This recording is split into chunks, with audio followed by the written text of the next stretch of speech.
Yes, America, we have a spending problem. The US government's national debt is more than just a climbing figure, it is a complete fiscal avalanche. The US national debt has recently surpassed $37 trillion, a new and deeply concerning record that we should be paying attention to. To put that in perspective, our total debt is now greater than that of the entire economies of the Eurozone and China combined. So think of the government's budget like your household budget, but on just a colossal scale. Every month and every year, we have to pay our bills. The problem is that our spending on these bills is far outpacing the income that we bring in from our daily job. So what do?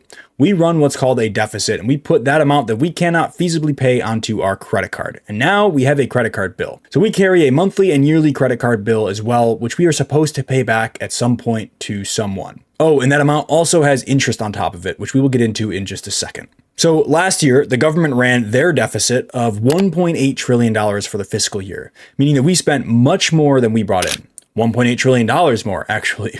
This year, the deficit is projected to be even higher at $1.9 trillion. And that is just year over year. The US national outstanding debt is the total balance on the credit card, which is accumulated over our nation's history every month and every year. It's the sum up of all of our annual deficits, and that brings us to the overall $37 trillion that I quoted in the beginning. That figure is actually climbing exponentially faster in a growth pattern that looks like this.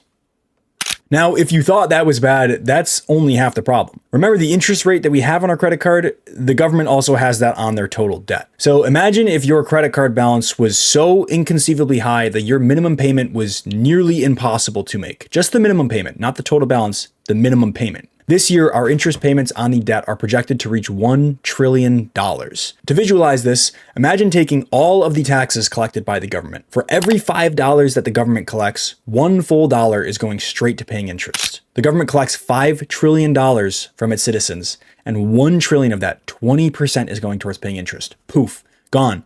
Thin air, it just vanishes. It's not going to restructuring school systems or building roads or supporting Social Security or anything. It's just literally vanishing into thin air. It is simply a fee for our overspending. We are in a feedback loop where we have to borrow more money to pay for old debt that we cannot pay in the first place, which only increases the total amount of debt, which we also cannot pay. So you sitting there watching this video as the consumer might be thinking, well, that sucks, but it doesn't seem to materially affect me. I'm debt free. I always hear all these people talk about, oh, the government debt is increasing at record levels and our deficit is getting so large, but it doesn't really seem to be having that much of an immediate impact. Well, let me tell you, you would be wrong. And here's why.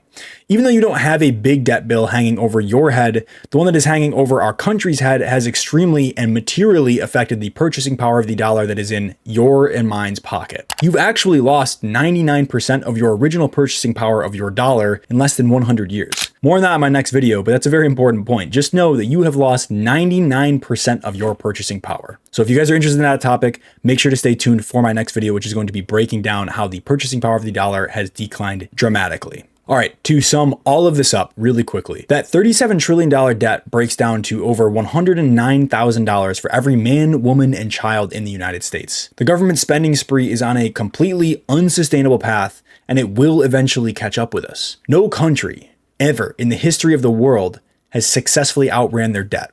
None. What makes you think that we are going to be any different? The continued borrowing brings higher interest rates, a weaker dollar, and a future where our children are left to foot the bill for our current lack of fiscal discipline. We are in a debt crisis and it's not getting any better. So what do you guys think? Do you guys think that this debt crisis is something that we should be paying more attention to? We should be trying to actively solve with more effort than we currently are? And overall, just let me know your thoughts. If you guys like this type of content, make sure to leave a like, drop a comment, letting me know your thoughts as always, and make sure to subscribe so you can stay up to date for more videos like this in the future, especially my video tomorrow about purchasing power parity. I'll see you guys in the next one. Peace.